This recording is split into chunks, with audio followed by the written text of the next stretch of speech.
Hola. A ver. Hola, buenas tardes a todos. Buenas tardes a todos y bienvenidos a esta nueva edición del ciclo Enigmas y más, que organiza el Círculo Escéptico en colaboración con la librería Joker, de la que ustedes ya saben que este es el espacio que tiene para actos culturales. Hoy tenemos entre nosotros a Juan Ignacio Pérez, que es de sobra conocido, sobre todo porque desde que fue rector de la Universidad del País Vasco, una vez que dejó el cargo, que fue, si no me confundo, en 2009, fue de 2006 a 2009, asumió la dirección de la Cátedra de Cultura Científica de la Universidad. Y no, de 2004, 2004, ya me he confundido yo, vale. Sí, es verdad, pone aquí 2004 pequeñito. Asumió el cargo de director y creó la Cátedra de Cultura Científica de la Universidad, que desde entonces ha organizado cientos, porque se puede decir que son cientos, de actividades, desde los Naucas, el Día de Darwin, y multitud de conferencias y actos, tanto en Bilbao, donde tiene, digamos, su cuartel general, como en Guipúzcoa, sobre todo en San Sebastián, y alguna vez en Vitoria y en otros. Y ha colaborado con la Cátedra de Cultura Científica de la Universidad de Navarra, también, Pública de Navarra, perdón, es verdad, que dirige Joaquín Sevilla, con quien publicó en 2022 el libro Los males de la ciencia, ¿no? Sí, también colaboramos con la Universidad de Navarra. Es actual presidente de Jaquiunde, la Academia de las Ciencias, las Artes y las Letras de Baskonia, y es muy activo como divulgador científico. Les he citado Los males de la ciencia. Su última obra es Primates al este del Edén, que acaba de salir hace unos meses en Editorial Crítica. Y antes había publicado un libro que es precioso, que si les gustan los animales y les gusta saber hasta qué extremos llegan los animales, es Animales ejemplares. Es un libro de gran formato, muy, muy, muy bonito. Y en este último libro habla de la evolución de nuestro cuerpo, de nuestro organismo, por qué somos como somos. Y un poco las rarezas que tiene el ser humano, las peculiaridades y las claves de nuestro éxito. Y una de las claves del éxito es de la que va a hablar hoy, que es esa cosa que tenemos entre las orejas y que que un día hablábamos de ello y me decías que somos cabezones, ¿no? Y los humanos somos cabezones, somos muy cabezones, algunos más que otros, pero somos cabezones. Bueno, Juan Ignacio es un agitador cultural, que es una palabra que a él le encanta, y además lleva, no sé cuántos blogs tiene en estos momentos, no sé si tiene blogs, tiene una web que se llama Juan Ignacio Pérez, pero tiene escritos dispersos por media internet, y luego es muy activo en Twitter. Y yo ya les voy a dejar con él, porque lo importante es lo que él va a contar, que es cómo evolucionó nuestro cerebro desde que nos fuimos expulsados del Edén, fuimos desahuciados, hasta ahora que hay intención de volver a la Luna. Muy bien, muchas gracias, Luis. Y muchas gracias a todos ustedes por estar aquí. Esto de que le vengan a oír a uno es una cosa que le llena mucho el ego, ¿no? Así que tiene que ser bueno para la salud. Yo, bueno, por resumir lo que ha dicho Agame, yo realmente soy una agencia de organización de eventos. O sea, en esto se resume prácticamente todo. Y efectivamente voy a hablar del encéfalo humano, de su evolución, y lo voy a relacionar con una serie de factores de carácter, bueno, lo van a ver, de diferente carácter. No me voy a enredar más y vamos a empezar.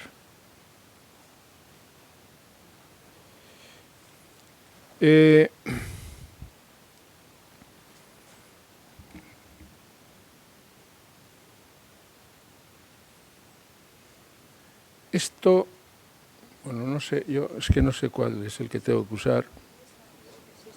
El láser es este. Este sí, pues, ¿sí estaba? Sí, pero no se ve. Sí, bueno, es igual, no os preocupéis. Bueno, esto es un mapa de África, obviamente. Es un mapa de satélite de África, ¿no? Y este mapa de satélite tiene una peculiaridad, que es muy interesante. Y es que, si se dan cuenta, por aquí se encuentran todas las grandes selvas tropicales de África. Pero, curiosamente, de aquí hacia allá ya no hay selvas. Se dan cuenta, ¿no? O sea, se percibe perfectamente. Esto es una anomalía, porque lo normal es que ahí también hubiera selvas. Y esto que es una anomalía, primero, tiene una explicación, bueno, no tiene una, tiene varias explicaciones, y segundo, es una anomalía que ha tenido una incidencia determinante en la evolución de nuestro linaje. Y en el hecho de que seamos tan cabezones, como dice Luis, hasta el punto, yo le decía a él una vez, hablando con él para un artículo que escribió en el Correo sobre el libro, sobre los primates al este del Edén, decía que si no fuera porque es nuestro encéfalo, pensaríamos que es monstruoso. O sea, nuestra cabeza. O sea, el tamaño de nuestro encéfalo permitiría calificarlo como monstruoso. Si lo viéramos en una especie diferente y nosotros tuviéramos un encéfalo de tamaño en proporción equivalente al de otras especies. En concreto, por ejemplo, en proporción al de un chimpancé, y eso que los primates en general son cabezones. Es decir, ya de suyo tienen mucho encéfalo. Por cierto, ya me estoy yendo por las ramas, pero esto es un dato interesante. La razón por la que los primates tienen este encéfalo tan grande parece ser que tiene que ver con la importancia que tiene la vista. En nuestro orden. En el orden primates, la vista es importantísima porque el medio más normal para los primates es un medio arbóreo, y entonces al objeto de poder calcular las distancias al saltar, al moverse por entre las ramas y también al identificar los frutos, etcétera, es muy importante tener un órgano visual poderoso. Tenemos unos órganos visuales muy poderosos, y eso requiere una alta capacidad de computación neuronal, y esta es una de las razones por las que tenemos este encéfalo tan grande, en detrimento, por cierto, del olfato, que por comparación es inferior al de muchísimas otras especies de mamíferos. Esto es una cuestión que no pensaba decir, pero ya que ha surgido, pues la digo, ¿no? Bien, todo esto que ven aquí, ocurre en esa zona que hay ahí, que es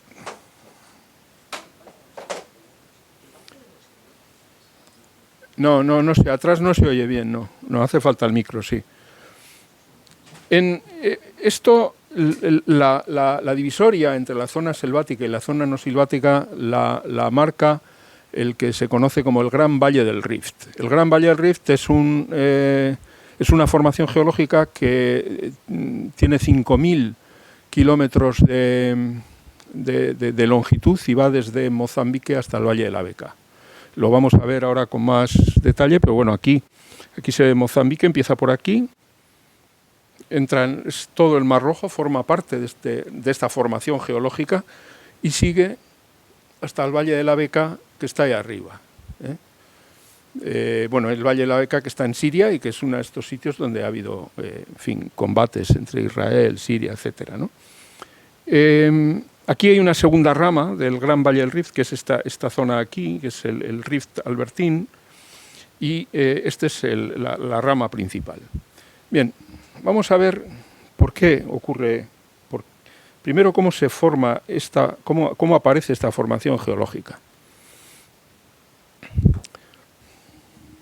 No sé si se ve ahora bien así, hace aproximadamente 80 millones de años, porque todos tenemos un pasado, también el Gran Valle del Rift. Hace 80 millones de años, la Antártida estaba unida al subcontinente indio y a Australia. Y formaban parte del mismo supercontinente, unos 80 millones de años aproximadamente. Se fragmentó y por un lado salió Australia, que derivó en una dirección, por otro lado salió el subcontinente indio, y derivó en otra dirección. Y esa otra dirección en la que derivó fue hacia el noreste. Y por deriva continental. Este fenómeno tan curioso que hasta prácticamente anteayer, hasta hace 50 años, no fue aceptado por la comunidad científica. Un fenómeno muy, muy interesante, ¿no? Entonces, se fue desplazando a una velocidad inusitada para una deriva continental como esta, una por tectónica de placas, porque se movía a razón de 20 centímetros por año, que es una barbaridad. O sea, una deriva más o menos normal puede moverse a razón de 3 o 4 centímetros por año, una cosa así. 10, vamos a poner ya una rápida. 20 centímetros por año es muchísimo.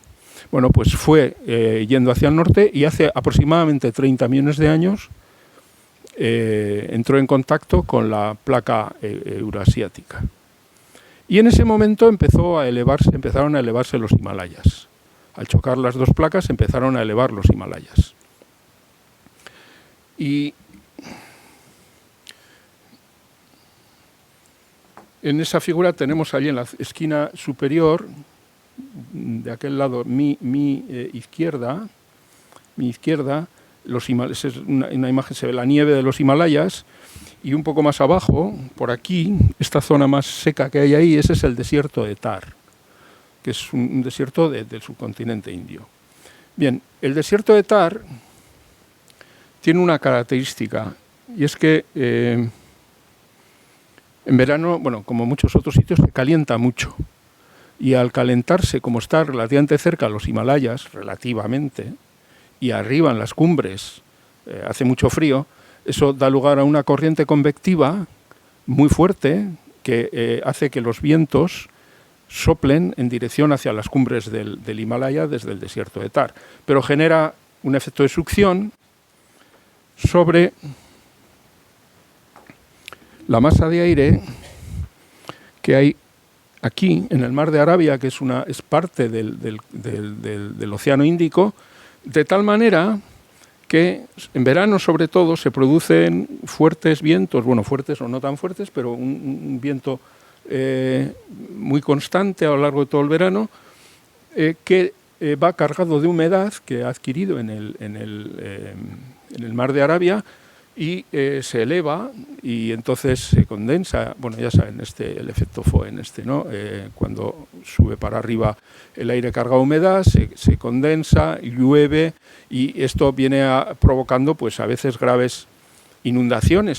Cuando yo estaba escribiendo el libro en cuestión, pues había habido unas inundaciones, habían muerto algunos miles de personas, o sea, creo recordar que en Pakistán. Pero esto tiene una consecuencia, claro, dirán, ¿y de qué está? ¿Qué tiene que ver aquí? El subcontinente indio, el desierto de Thar, el Himalaya, los monzones, pues estos vientos son monzones, lo que se llaman monzones, los monzones de verano en la India. ¿Qué tiene que ver esto con lo que yo venía a hablar aquí, la cabeza de los... Bueno, con la cabeza todavía no, pero tiene que ver con esa imagen que hemos visto antes de esa pérdida de selva en esa zona de África, ¿no? Y es que el aire, el viento, al soplar en esa dirección, deja de soplar en dirección al continente africano, con lo cual, al dejar de soplar en dirección al continente africano, en el este de África, de esa zona tropical, se va quedando poco a poco sin un régimen, o sea, sin lluvias suficientes como para mantener la selva, ¿no? Esto es un fenómeno importante que ocurre, es todo bastante complicado, lo estoy simplificando mucho, pero es uno de los fenómenos importantes que ocurre ahí. Bien, hay más. Volvemos al Gran Valle del Rift, que lo tenemos aquí. ¿Y por qué surge ese valle, el Valle del Rift? Surge porque el continente africano está perdiendo una parte de su territorio, que es la parte que está justo donde está el valle hacia el Océano Índico. Y eso es la placa somalí. La placa somalí se diferencia de la placa africana y también de la placa arábiga, que está al norte, pero de momento Claro, de momento esto sigue siendo un continente.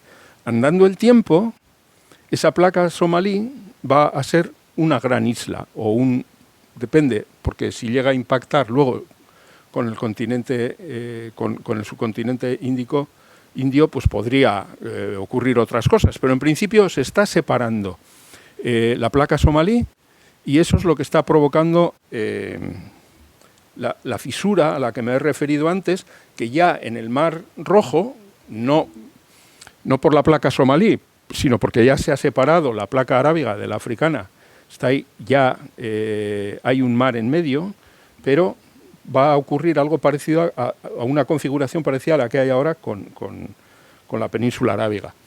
Y aquí tenemos el fenómeno del que estoy hablando.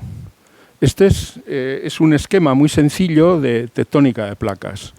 El magma, que está por debajo de la corteza, se eleva en corrientes convectivas también, y esto empuja al terreno que hay aquí para que se vaya, de manera que se va a ir separando.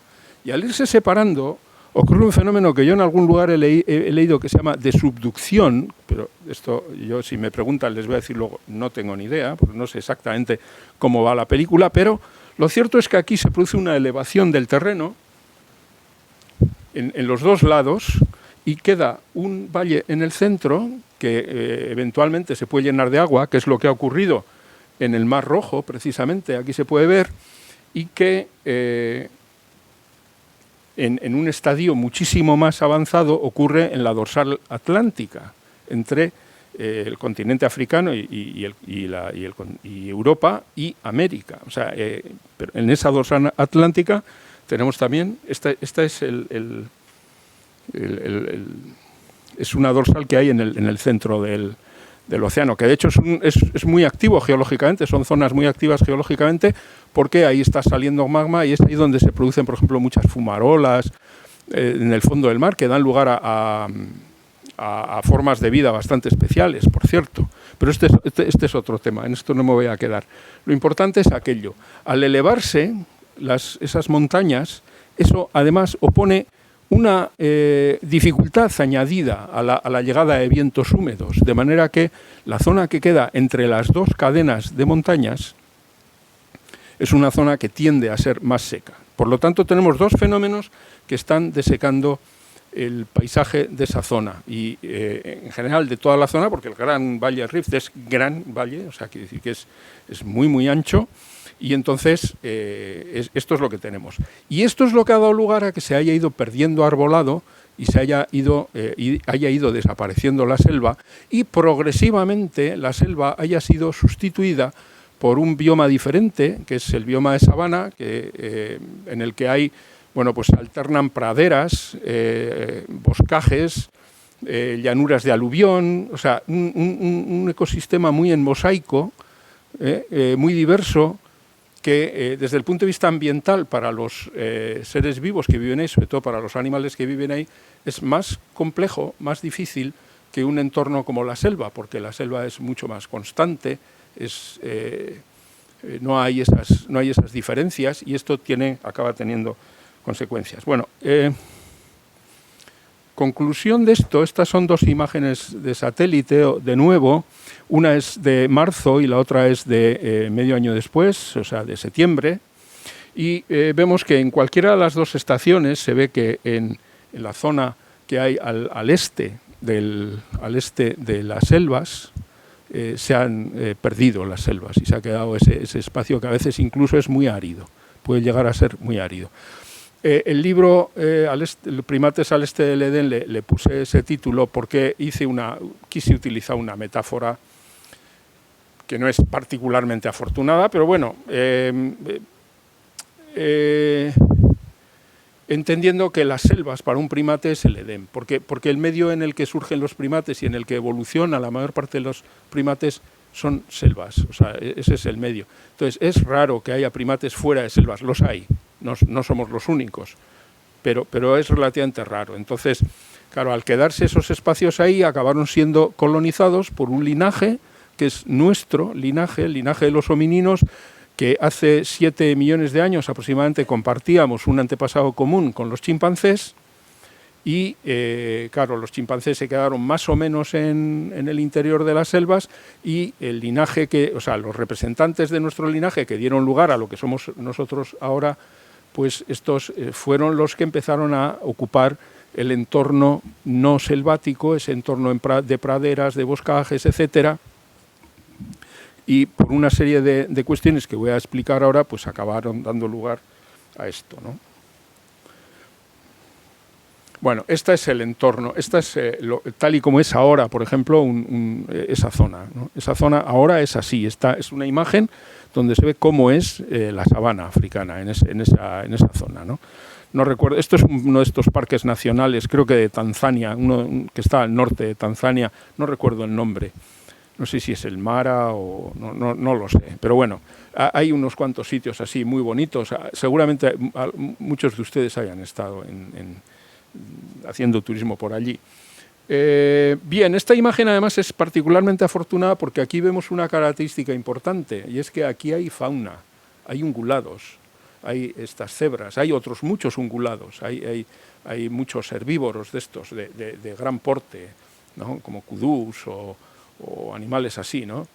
Y esto quiere decir algo muy importante y es que se produce una transición de un medio donde prácticamente el alimento preponderante de nuestros antepasados son las frutas, los frutos de la selva, algunas semillas, pero sobre todo frutas, algunas hojas, de vez en cuando un monito que andaba por allí lo atrapan y se lo comen, en fin, estos antepasados nuestros, como hacen ahora los chimpancés seguramente, pero la carne era muy poco importante y sin embargo en este entorno de sabana la carne es probablemente el alimento comparativamente más abundante y desde luego es muy rico desde el punto de vista energético y nutricional. Y esto también vamos a ver que resulta ser importante. Bien, esta es una imagen de Mauricio Antón. Mauricio Antón es un ilustrador fabuloso, es un paleoilustrador, o sea, él es el que recrea todas estas escenas del pasado. Tiene no solamente del linaje humano, tiene de muchos tipos de fauna, ilustraciones preciosas, trabaja para medios muy diversos. Y en esta imagen lo que vemos, bueno, vemos unos elefantes, este de aquí es un placocero, creo recordar, una especie como de cerdo, una cosa así, ¿no? Y ahí se ven dos primates, un macho y una hembra, que quieren representar a los ejemplares del género Ardipithecus. Ardipithecus es el primer género del que podemos decir que forma parte de nuestro linaje, es uno de nuestros antepasados antiguos conocidos. Es posible que haya alguno anterior, porque ahí hay siempre mucha diatriba, hay del género Sahelanthropus o Rorin, o sea, hay diferentes, pero el problema es que estos otros tenemos restos, hay muy pocos restos fósiles, es muy difícil caracterizarlos lo suficientemente bien como para poder decidir que forman parte de nuestro linaje. Hay discrepancias. Hay quien cree que sí, que algunos de estos están en nuestro linaje, concretamente Sahelanthropus chadensis, que por cierto es de una localidad que está más al oeste y por lo tanto en principio no surgida en el Rift, pero Ardipithecus sí. Ardipithecus, los fósiles de Ardipithecus se han encontrado en el entorno del Gran Valle del Rift. Bueno, ya ven que aquí es un medio selvático, no una selva muy cerrada, pero es un medio selvático. Por lo tanto, cuando vivieron estos Ardipithecus hace 5 millones de años, por ejemplo, 5, 6, 4 millones, porque depende de la especie, la selva se había empezado a aclarar ligeramente, pero todavía era selva, todavía era bosque relativamente denso. Bueno, esta es otra imagen que creo que también es de Mauricio Antón, aunque es mucho más antigua, que quiere representar otro género de nuestro linaje, que es Australopithecus. Australopithecus vivieron hace aproximadamente 4 millones de años, vamos a decir, de 4 a 2 millones de años aproximadamente. Y Australopithecus ya viven en un bosque más abierto y con acceso también a las llanuras. Australopithecus ya eran Los anteriores eran bípedos ocasionales, andaban por las ramas, eran bípedos ocasionales, estos ya son bípedos de verdad. Lo que pasa es que retienen la capacidad para subir a los árboles y con relativa facilidad, se entiende, a partir de los rasgos de su anatomía. La famosa Lucy, el esqueleto al que se le dio este nombre, Lucy, porque cuando lo descubrieron los antropólogos que lo descubrieron estaban oyendo Lucy in the Sky with Diamonds. La famosa Lucy es de este género, Australopithecus, creo recordar, afarensis, es el nombre de la especie. Bien, el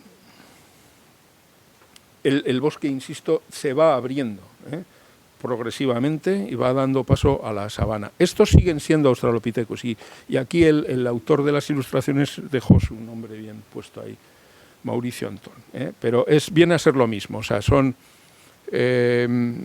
pues estos individuos que andan por los árboles, se ve que, aunque ya son bípedos, tienen capacidad para trepar y ya empiezan a tener algunas presas, que ya son animales que los pueden haber capturado fuera del bosque o quizás en el bosque, aunque lo más probable es que no los hayan cazado ellos, lo más probable es que sean carroña, o sea, que los ha cazado otro animal o han muerto o lo que sea y ellos se lo han arrebatado, se lo han encontrado, porque en principio estos son unos individuos así, de este tamaño, quiero decir que son muy chiquitines, son prácticamente como un chimpancé y tienen un encéfalo parecido al de un chimpancé, o sea, aquí todavía no hay, vamos, siguen siendo prácticamente a esos efectos como los chimpancés, ¿no? o los antepasados comunes, ¿no?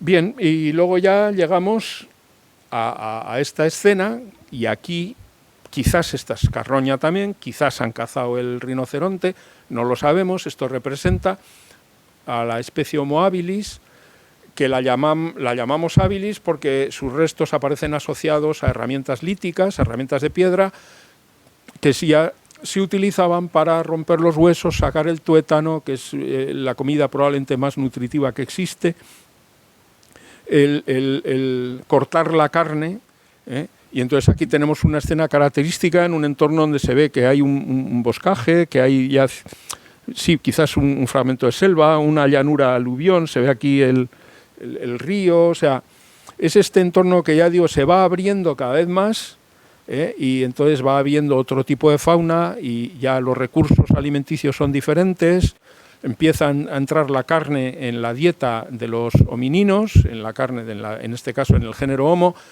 Aquí se suelen decir, los que entienden de esto suelen decir que si bien los antepasados a estos, los anteriores a estos, tenían carne en la dieta, pero era ocasional. Cuando realmente la carne entra en el menú, no sé si de cada día, pero de casi cada día, es con el género Homo, con nuestro género. Nuestro género aparece depende de con qué texto uno se lo encuentra, hace 2,5 millones de años o 2 millones de años. Hay los restos más antiguos atribuidos a este género, aunque discutidos en la comunidad antropológica, son de hace 2,7 millones de años, si no me equivoco. Y las herramientas líticas más antiguas de ese orden también, aunque hay discusión si esas herramientas las utilizaban australopitecos o las utilizaban hominin, o sea, Homo, en fin, esto. Yo no entro en este debate porque de entrada no sé lo suficiente y por otro lado no es esencial a lo que yo quiero contar, ¿no? Estos individuos ya forman parte ya representan una especie que se distingue de los anteriores en que claramente es más alta, pueden ser de mi altura, más incluso. Esto es Homo ergaster u Homo erectus, depende. Esto también es cuestiones terminológicas con las que yo no quiero lidiar, pero taxonómicas también. Pero bueno, cualquiera de estas dos denominaciones nos valen. Son individuos que ya tienen una anatomía que se nos hace muy parecida. Son más tochos que nosotros, son más anchos, y no son tan gráciles como los Homo que hoy habitan África, por ejemplo, con los miembros de nuestra especie que habitan África. Pero bueno, se nos parecen bastante. Y tienen un encéfalo, esto no lo he dicho, Homo habilis tiene un encéfalo que ya es un 60% mayor que el de Australopithecus. Ahí se da el gran salto, precisamente cuando empiezan a comer mucha carne. Y Homo ergaster, estos crecen en tamaño, mantienen el encéfalo o crece un poquito el encéfalo con relación a los anteriores, crece algo, pero en proporción encéfalo-tamaño corporal es muy parecido en Homo habilis y en Homo ergaster. Pero ya vemos que este es un entorno de sabana, como el que hemos visto antes. O sea, aquí ya tenemos una sabana prácticamente como la conocemos ahora. Y esto no se diferencia nada de esto que vemos aquí, donde aparecen seres humanos de un grupo Hadza del este de África, de los que todavía viven de la caza y la recolección. Ahora me imagino que vivirán del turismo sobre todo, y del turismo científico, por cierto, porque es un grupo muy estudiado. Los Hadza son un grupo muy estudiado. Y esto es una familia que va en busca de tubérculos, porque los tubérculos también ya forman parte importante de la dieta, sobre todo en el último 1.000.000 de años, casi con toda seguridad. Bueno, a lo largo de esto, claro, estos ya tienen un encéfalo de nuestro tamaño. Estamos hablando de un encéfalo de 1.300 centímetros cúbicos. O sea, prácticamente desde Homo ergaster, desde los primeros Homo ergaster ahora, pues se ha duplicado prácticamente. Esto lo vamos a ver ahora con más detalle. Bien, esto es una representación que me ha gustado mucho de la evolución de los homínidos en África. Aquí tenemos los distintos homínidos que hay en África, ¿no? Tenemos gorilas, chimpancés y Homo sapiens. Bueno, en África estos, porque estos ya, Neanderthalensis es europeo, eminentemente europeo. Pero bueno, entonces aquí tenemos que hace unos 10 millones de años el linaje era, teníamos un antepasado común, humanos, chimpancés y gorilas, hace unos 10, 12 millones de años. Hace 6, 7 millones de años tenemos un antepasado común con los chimpancés y los bonobos, y a partir de aquí evoluciona el linaje humano. Estos son homininos. Este es el linaje de los chimpancés, son paninos, y este serían gorilinos, por llamarlos así, con una denominación equivalente. Pero nos interesa este. Aquí tenemos los que he ido diciendo: Sahelanthropus, Ardipithecus, Australopithecus, este es otro Australopithecus, Homo habilis, Homo erectus o Homo ergaster, ya digo que esto da igual. Homo heidelbergensis, esta es una especie de estatus discutido. El grupo Atapuerca hoy por hoy ya no utiliza esta denominación, por ejemplo. Hablan de pre-neandertales y pre-denisovanos, no hablan de heidelbergensis. Este es un género esta es una especie que se creó a partir de una mandíbula. Entonces, en fin, luego se le han atribuido distintos restos fósiles, es muy debatido. Homo neanderthalensis, que han sido nuestros hermanos prácticamente hasta hace nada, y Homo sapiens. Y lo que vemos es una clara progresión del tamaño del encéfalo a lo largo de esa evolución, por contraste con lo que ha pasado con los chimpancés, que se han quedado con un encéfalo como el que tenían al principio, seguramente, aunque aquí hay mucha incertidumbre porque no hay fósiles y aquí tampoco hay fósiles. Esto alguien dirá: ¿y por qué no hay fósiles? Porque la selva es un terreno de muy difícil fosilización. Por alta temperatura es un terreno ácido y humedad alta. Entonces esto dificulta mucho que queden restos fósiles, la razón por la que no sabemos exactamente qué es lo que les ha ocurrido. Y si representamos en una gráfica cómo ha variado el tamaño del encéfalo en nuestro linaje, lo que vemos es esto. Estas son rarezas de algunos científicos que se empeñan en poner la distancia al momento presente, empezando por el cero actual y yendo hacia atrás. Pero realmente es una rareza, ya digo, pero es que es donde más claramente se veía el crecimiento ya cuantitativo, y por eso la he utilizado, porque hay otra más reciente que anda por ahí, pero es más equívoca para poderla presentar aquí, ¿no? Aquí se ve muy claramente, estos son australopitecos, los anteriores tendrían un encéfalo muy parecido. Aquí aparece el género Homo, aquí tenemos ya claramente género Homo, esto es claramente género Homo, ya tenemos un encéfalo claramente mayor aquí, Homo habilis, Homo ergaster, hasta que llegamos a Homo neanderthalensis y Homo sapiens. Y lo que tenemos es que desde el momento en el que el medio en el que viven es la sabana y es ese medio donde abunda la carne, el encéfalo empieza a ser cada vez más grande, cada vez más grande, cada vez más grande. Bien, estos dos antropólogos, paleoantropólogos, Leslie Aiello y Peter Wheeler, a la vista de estos datos y de constatar que el encéfalo empieza a crecer cuando se empieza a comer carne, formulan una hipótesis, que es la hipótesis llamada de los tejidos caros. ¿Qué dice esta hipótesis? Bueno, esto lo he puesto simplemente para recordar que aquí ya empiezan a comer carne. Bueno, lo que dice esta hipótesis, si nos fijamos en el tamaño no ya relativo, sino absoluto, de un ser humano y de un primate que tuviera nuestro mismo tamaño, veríamos que los riñones son prácticamente iguales, que el hígado es prácticamente igual, que el corazón es prácticamente igual. ¿Y en qué nos diferenciamos en la anatomía interna? En el encéfalo y en el intestino. Unos tenemos encéfalo grande e intestino pequeño, y otros tienen encéfalo pequeño e intestino grande. Y cuando digo intestino, digo tubo digestivo desde aquí hasta el ano, ¿eh? O sea, es de lo que estoy hablando. Claro, esto se dieron cuenta y dice, esto no puede ser casualidad, las casualidades las justas. Y entonces la conclusión es, bueno, resulta que aquí se ha sustituido un tejido caro por otro tejido caro. ¿Por qué digo esto? Porque el encéfalo es muy caro. El encéfalo se lleva la quinta parte de nuestro gasto metabólico, de nuestro metabolismo, en reposo. Esto es importante precisarlo porque no es del total, como dicen muchos, no, en reposo. Si hacemos ejercicio tenemos más metabolismo y ya no es la quinta parte, es menos de la quinta parte.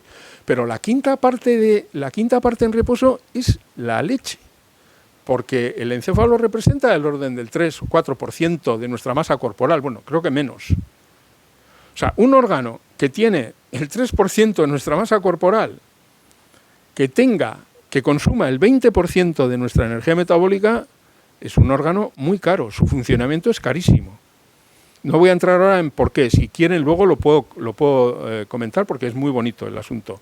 Bueno, bonito para mí que soy fisiólogo. Pero el digestivo también es muy caro, porque es un órgano muy activo, está transportando materiales de un lado al otro permanentemente, y cuando no lo está haciendo se está renovando, está creando células. Es un órgano metabólicamente muy activo. Ambos son órganos muy activos. La hipótesis de Aiello y Wheeler es que uno ha sustituido al otro porque no hubiera sido posible contar, a la vez con un digestivo muy grande y un encéfalo muy grande. Yo no estoy seguro de que eso sea cierto, pero ellos lo plantean en esos términos. No estoy seguro porque eso parte del supuesto de que la entrada de energía en todos los casos es la misma. Y este es un supuesto que en el caso de la especie humana no se cumple, pero en todo caso sí creo que en la evolución del linaje me parece que esta hipótesis es correcta si consideramos la evolución del linaje humano, cómo han ido cambiando las cosas. En cualquier caso, esto es lo mismo, solo que esto en vez de poner el órgano dibujado, pues es unas barras donde se ven las proporciones claramente de cada órgano, ¿no? Claro, la pregunta es, ¿y esto qué tiene que ver con la carne? Bueno, pues tiene que ver que la carne se digiere mucho más fácilmente que los vegetales. Y de una cantidad pequeña de carne se obtiene mucha energía y muchos nutrientes en comparación con lo que se obtiene de la misma cantidad en materia vegetal. Además, no solamente eso es así, sino que esto nos permite dedicar una cantidad de tiempo diario ridículo a comer. Los chimpancés pueden estar comiendo aproximadamente la mitad del tiempo diurno. masticando comida. Porque necesitan comer mucho para obtener una cantidad de energía relativamente pequeña. Los gorilas están comiendo prácticamente todo el día. Comen hojas, hierbas. Están masticando prácticamente todo el día, todo el tiempo diurno, el tiempo que no duermen, prácticamente. Pues nosotros comemos durante periodos de tiempo muy cortos. Quiero decir, no es solo importante el balance de energía, también es importante el balance de tiempo, porque el tiempo que se ahorra de dedicarlo a comer, a masticar y a deglutir alimentos se puede dedicar a otras muchas cosas, como por ejemplo a cazar, que es una actividad que también es demandante de tiempo, ¿no? En definitiva, este es a lo que da lugar esta hipótesis, la hipótesis de los tejidos caros, y es la hipótesis que explicaría el aumento del tamaño encefálico. Desde el punto de vista, ojo, la explica desde el punto de vista de los requerimientos energéticos, porque hay que distinguir qué requerimientos energéticos hay que superar en un caso y en el otro, pero de otro factor muy importante al que voy a aludir después, todavía no, que es el de los factores que impulsan el crecimiento del encéfalo. No es lo mismo, y luego me van a entender. Bueno, este hombre, Richard Wrangham, le dio un meneo a la teoría de los tejidos caros porque dijo que con comer carne no era suficiente para explicarlo, que ahí faltaba algo. Y según él, ¿qué es lo que faltaba? Faltaba el fuego. Lo que dice Wrangham es que para poder aprovechar esa comida con verdadera eficiencia, como para que eso permita un ahorro de energía y un grado de aprovechamiento que dé lugar a ese crecimiento del encéfalo, hace falta que además de comer la carne, esa carne esté cocinada. Porque al cocinar, los alimentos se ablandan, se hacen más palatables, luego se digieren mejor, porque las proteínas se desnaturalizan. O sea, hay un conjunto de procesos que dan lugar a una mejor palatabilidad, desde luego, digestibilidad, etc. Y esto es, según Wrangham, lo que permite el fuego. Con el fuego hay un problema, y es que la gran mayoría de la comunidad paleoantropológica no acepta que los miembros de nuestro linaje hace 2 millones de años, hace 1,5 millones de años, hace 1 millón de años, controlaran el fuego. O sea, les parece a la mayor, o sea, y además es que prácticamente no hay pruebas de uso controlado del fuego. Es muy difícil tener pruebas de uso controlado del fuego, muy difícil.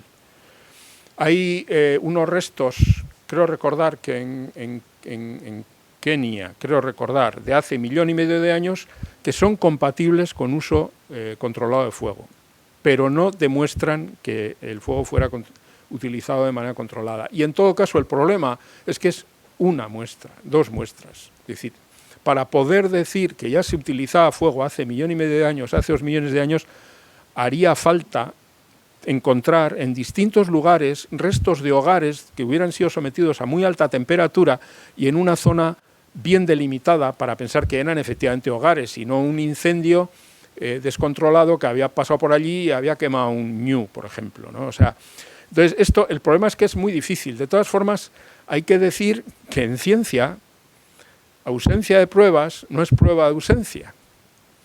Y esto es una cosa que muchas veces invoca Wrangham. Dice, a mí la arqueología de momento lo único que me dice es que no me puede decir nada. Lo dice así, y esto parece una frase tonta, pero es muy poderosa. La arqueología lo único que me dice es que no me puede decir nada. Los restos de fuego controlado para cocinar más antiguos que se conocen son de Israel de hace unos 700 y pico mil años. Pescado cocinado, restos de pescado cocinado, asociados con restos de materiales minerales sometidos a alta temperatura. Esto sigue siendo un asunto debatido, aunque la gran mayoría opina que no se utilizaba fuego tan atrás. Wrangham dice que no hay otra forma de resolver la ecuación. Yo creo que sí, porque yo aprendí de mi madre que para ablandar la carne había que darle golpes. Y yo, cada vez que he preparado escalopes, le doy golpes al filete de la carne. O sea, y los pulpos se les dan golpes y si no se meten al frigorífico. Quiero decir que que no sabemos qué hacían con aquellas herramientas líticas los ergaster de hace 1.800.000 años, ¿no? Pero probablemente estaban ablandando la carne a base de golpes también. En este caso, los problemas de Wrangham pues, no lo serían. En todo caso, esto lo cito porque me parece que es el típico problema bonito en ciencia que es irresoluble a día de hoy, pero no necesariamente de cara al futuro, ¿no? Y para ver también que yo aquí estoy contando una historia muy bonita, pero es una historia que tiene algún fleco, ¿eh? Bien, antes he dicho que una cosa es los requerimientos energéticos que se deben superar y otra cosa es distinta para poder tener un encéfalo grande, porque es un órgano caro, porque tiene lípidos caros y además luego metabólicamente es muy caro. Y otra cosa muy distinta es qué impulsa ese crecimiento. Pues no es lo mismo.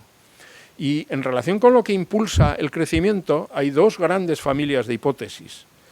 Una es la del cerebro ecológico, vamos a llamarlo así, y la otra es el del cerebro social. Según unos autores, la razón por la que, como decimos los biólogos, la presión selectiva, o sea, lo que hace que se generen individuos, lo que hace que se seleccionen individuos con determinadas capacidades y no otros, es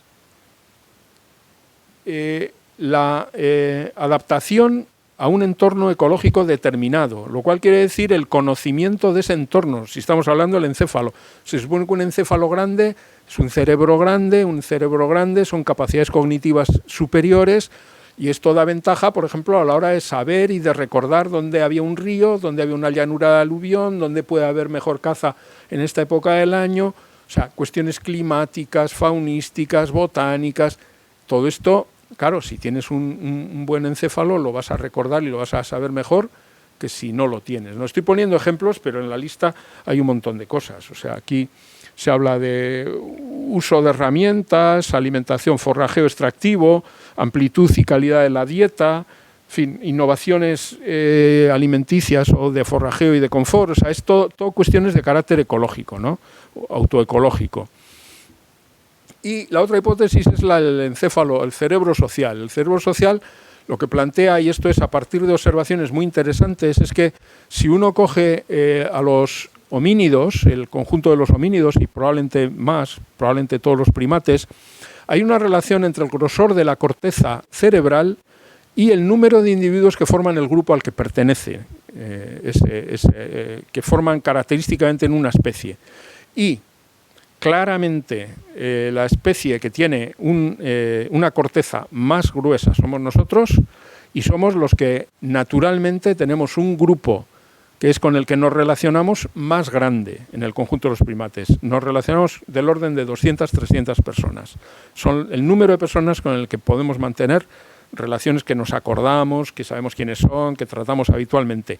En el resto de especies de primates los grupos son cada vez más pequeños y a partir de ahí se deduce que en el curso de nuestra evolución, por el grosor que se supone que tenía la corteza cerebral, se supone que los grupos humanos han ido creciendo cada vez más y que ha sido la presión que introduce las relaciones sociales el factor que ha dado lugar al aumento del tamaño del encéfalo. Pensemos lo importante que es en una especie como la nuestra engañar a otros. Engañar es un acto nada sencillo, ¿eh? Pero ahí yo he visto vídeos en los que se ve a un antílope engañando a otro. También si quieren luego puedo hablar de eso porque es muy divertido. Pero más exigente desde el punto de vista cognitivo que engañar es no dejarse engañar. Y el juego engañar y no dejarse engañar es importantísimo en nuestra especie.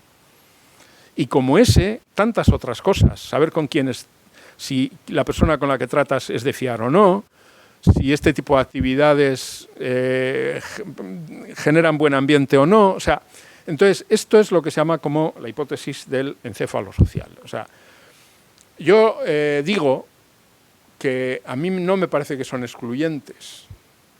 A mí me parece que capacidades cognitivas superiores nos dan para engañar, para no dejarnos engañar, para dejarnos engañar porque nos interesa dejarnos engañar, para saber dónde pasa el río más cercano y dónde podemos encontrar una buena pieza de caza o unos tubérculos bien enterrados. O sea, nos da para todo eso. Pero si lo planteásemos en términos de exclusividad, cosa que yo ya digo, yo no soy nada partidario, yo me inclinaría más por el encéfalo social que por el otro, como factor evolutivo, porque creo que es mucho más poderoso. Bien, voy a ir acabando ya. Una característica muy importante, por lo tanto, de nuestra especie es el carácter grupal. Es tan importante que sin ese carácter, sin la pertenencia a comunidades de individuos bien estructurada, que colaboran, probablemente nuestra especie no habría salido adelante. El medio al que me he referido antes, la sabana, es un medio muy difícil. Es un medio donde hay mucho alimento, pero su consecución es incierta. Es incierta y puede ser arriesgada.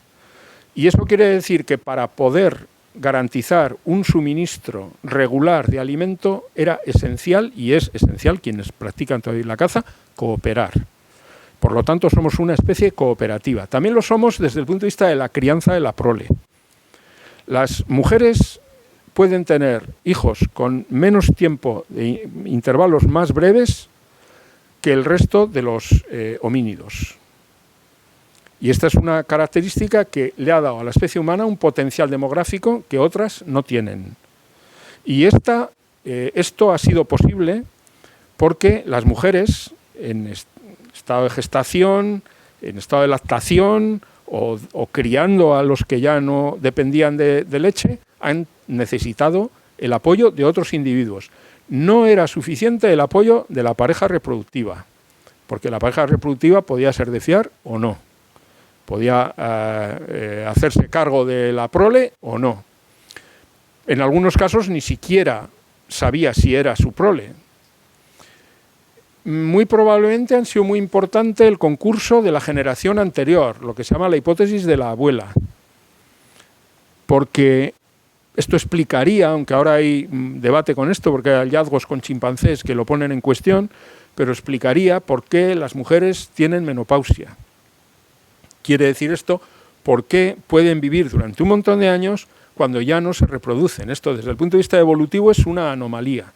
Y hay muy pocas especies en las que ocurre. Ocurre en orcas, ocurre, creo que en cachalotes, en alguna otra y en la especie humana. Y también era necesario el concurso en conjunto de la tribu. La tribu era una garantía, porque en el seno de la tribu, en lo que a la crianza se refiere, había personas que se podían hacer cargo de los retoños de una misma, o de uno mismo, según el caso, cuando ella no podía. Esto es una cosa muy rara. Puede parecer algo muy normal, pero es una cosa, biológicamente es muy raro. Si un chimpancé le quiere coger su bebé a otra chimpancé, la madre no le va a dejar. Nunca. Porque lo más probable es que quien se lo quiere coger lo quiera matar. Esto es lo más probable. Y por lo tanto, nunca se le deja. O sea, solo se ha conseguido, si no estoy equivocado, que dejen coger el bebé a miembros de nuestra especie con quienes conviven y que les cuidan durante mucho tiempo. Pero es una anomalía. Los chimpancés no dejan, las madres chimpancés no dejan a sus bebés con otras chimpancés. Y sin embargo, las madres humanas dejan a sus bebés con mucha gente, con las hermanas, con las abuelas, o sea, con las amigas incluso, o sea, sobre todo mujeres, pero lo hacen. ¿Por qué? Porque no se piensa en la posibilidad de que la razón por la que alguien quiere coger a tu bebé es para matarlo. O sea, y esto es porque en la crianza de los bebés humanos han intervenido tradicionalmente muchas personas. Por eso la crianza en nuestra especie es crianza cooperativa. No es la única especie en la que hay crianza cooperativa, no es la única especie de primates. Hay otras 2 o 3 especies donde también la hay, pero es muy rara. Y estos son factores que explican el gran potencial demográfico de nuestra especie, pero explican otras muchas cosas. No me voy a alargar porque acabaría. Esto ha dado lugar a la expansión por todo el planeta en diferentes momentos a lo largo del tiempo, y han sido distintos los géneros, en algunos casos los que se han expandido. Y luego el gran desarrollo encefálico de nuestra especie ha dado lugar a que, siendo como somos una especie cultural, también lo son los chimpancés, también son culturales, pero en nuestro caso la transmisión cultural ha sido acumulativa y ha sido extraordinariamente poderosa. Entre otras cosas porque tenemos lenguaje. No solo porque tenemos lenguaje, porque hay una transmisión cultural de imitación muy importante, pero porque tenemos lenguaje. El lenguaje es la gran adaptación biológico-cultural que permite transferir conocimiento de unas generaciones a otras. Se suele decir, no, tenemos un encéfalo enorme y esto, inteligencia. Lo más importante, lo que definitivamente caracteriza a nuestra especie es eso, es la capacidad para la transmisión cultural acumulativa. La inteligencia es importante, pero tan importante como eso es ese comportamiento imitativo que tenemos, el haber desarrollado el lenguaje, etc. Y eso es, gracias a eso, en unas formas y en otras, lo que, entre otras cosas, nos ha permitido llevar robots a Marte y probablemente nos permitirá ocuparlo también con seres humanos por allí. Es que ricasco.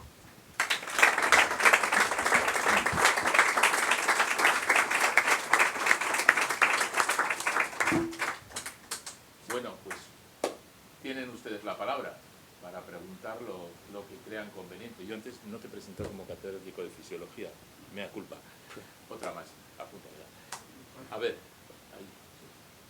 Hace algún tiempo corrió una hipótesis que se planteó de que hace 50.000 años nuestro cerebro dio un salto cognitivo considerable, pero había una discusión de que si eso es porque había habido algún tipo de mutación o cambio físico en nuestra capacidad mental, o si es simplemente el desarrollo cultural de la especie que ya quedó en nuestra población.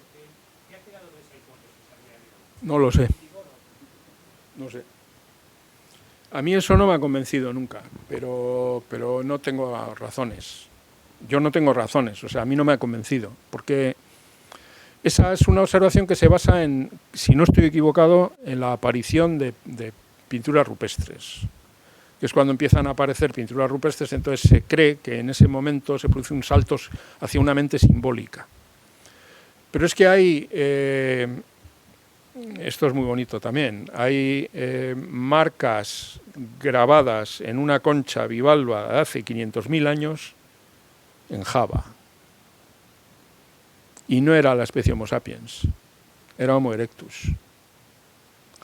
Y esas marcas es un zigzag perfecto que es difícil no pensar que es simbólico. Casual, se va a poner un Homo erectus a hacer. Es un zigzag perfecto. Y los huevos pintados, huevos de avestruz pintados de hace 70.000, 80.000 años, el sur de África creo que es. Sí. Yo no tengo mucha información de eso, pero no, a mí eso no me convence. La evolución lo que pasa es que no para nunca, ¿eh? No ha parado, o sea, nunca. Ahí estamos. No veo por qué pudo haber un salto hace 50.000 años. O sea, yo sí, en su momento, ya digo, por lo de las pinturas rupestres se planteó la hipótesis, pero...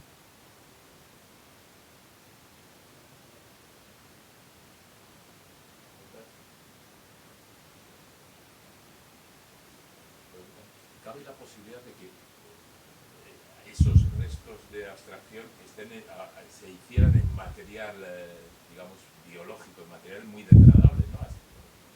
Anteriores? Claro, es que el problema del registro de las pruebas arqueológicas es que queda lo que queda, ¿no? Un problema, por ejemplo, es que no sabemos todo lo que se haya hecho en madera.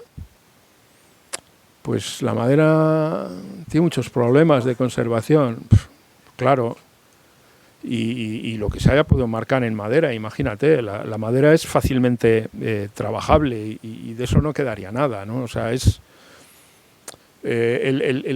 lo único que queda es huesos y piedras, casi como quien dice, lo único, huesos y piedras, ¿no? Los dientes son huesos al fin y al cabo, o sea, pues eso es un problema a la hora de sacar conclusiones, ¿no? Sí.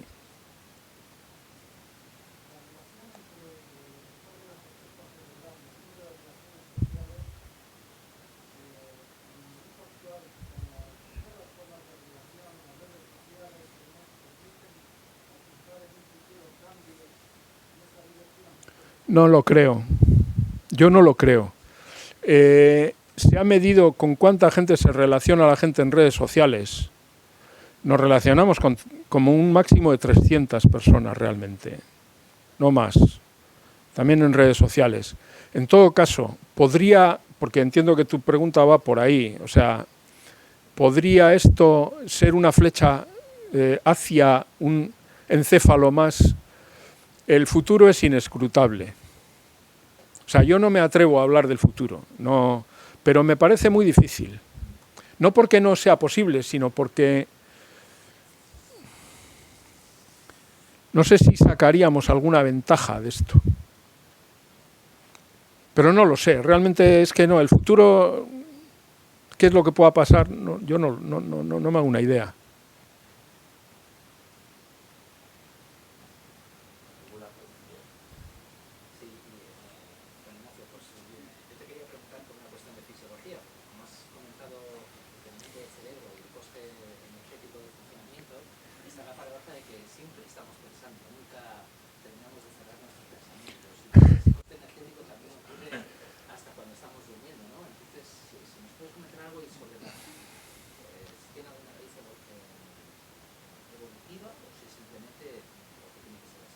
Bueno, eso de que estamos siempre pensando, primero tendríamos que definir pensar. Que esto yo no soy capaz. Estados mentales podemos tener muchos. Realmente no hace falta que pensemos para que el gasto sea muy alto. El gasto es muy alto básicamente por dos razones. Una es porque las neuronas basan su funcionamiento. Digo neuronas porque las células de la glía consumen un 5% del total, y eso que representa un número equivalente al de neuronas, pero consumen una nada al lado de es que las neuronas son verdaderamente máquinas de comer ATP, o sea, ¿por qué? Bueno, pues básicamente por dos razones. Una es que las neuronas basan su funcionamiento en el mantenimiento de unos equilibrios iónicos muy delicados, y esto exige transportar iones a un lado y a otro de la membrana permanentemente, porque la membrana deja pasar estos iones de manera que si los dejara pasar sin que se corrigiera, dejarían de ser hábiles para transmitir impulsos nerviosos. Entonces, para poder mantener la diferencia de potencial entre los dos lados de la membrana, que luego es necesaria para que los cambios en esa diferencia de potencial son las señales, tiene que estar bombeando sodio hacia el exterior de la célula, de la neurona, y potasio hacia el interior. Y estas son bombas que consumen ATP permanentemente, pienses o no pienses. Y luego hay otro elemento que es el de, en la sinapsis, las conexiones entre neuronas, la producción de neurotransmisores no tanto, pero la recuperación de neurotransmisores y el reciclaje de los neurotransmisores es energéticamente costoso también. Y entonces, bueno, en nuestro encéfalo el neurotransmisor por excelencia, el más abundante, no por excelencia, el más abundante es el glutamato, y creo que el 70% de las sinapsis son sinapsis glutaminérgicas, y a esto corresponde un porcentaje muy alto del gasto.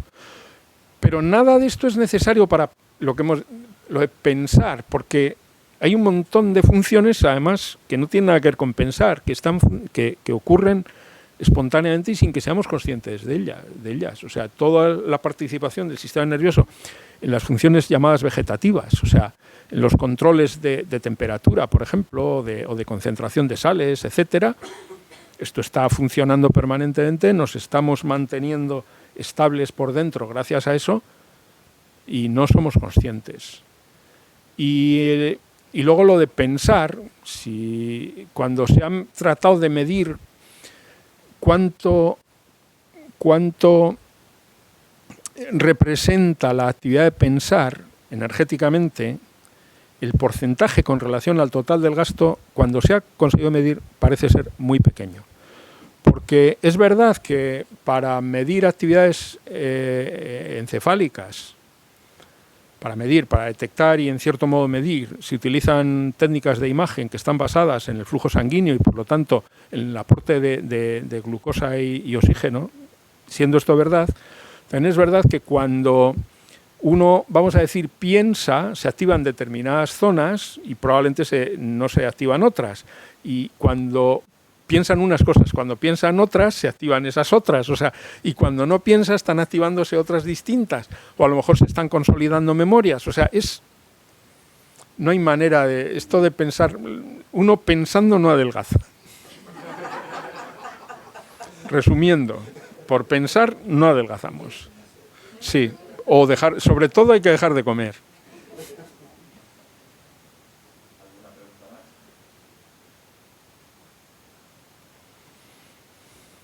Bueno, pues muchas gracias a todos ustedes, muchas gracias por supuesto a Juan Ignacio, para el que luego les pediré un aplauso, sí, o dos. Nos vemos el 20 de abril aquí. Antes, claro, estoy aquí al fondo y no puedo verlo. Antes tenemos un ciclo que es Mentiras, que será a partir del 9 de abril, una conferencia por semana en la Biblioteca Foral durante todo el mes de abril, que van a hablar Teresa Mendiguren, Iker Merchan, viene Elena Matute y J.M. Mulet. Van a hablar de las mentiras de la ciencia, las mentiras de la información, cómo nos la lidiamos con la inteligencia artificial y lo fácil que es engañarnos. No puedo darles los títulos porque estoy aquí al fondo y no tengo la conexión y me lo he mandado antes. Y nada más, muchas gracias y nos vemos en un mes, el 20 de abril aquí, con una conferencia que ya les avisaremos. Por supuesto, recibirán notificación puntual de estas charlas también por los canales habituales si están ustedes apuntados.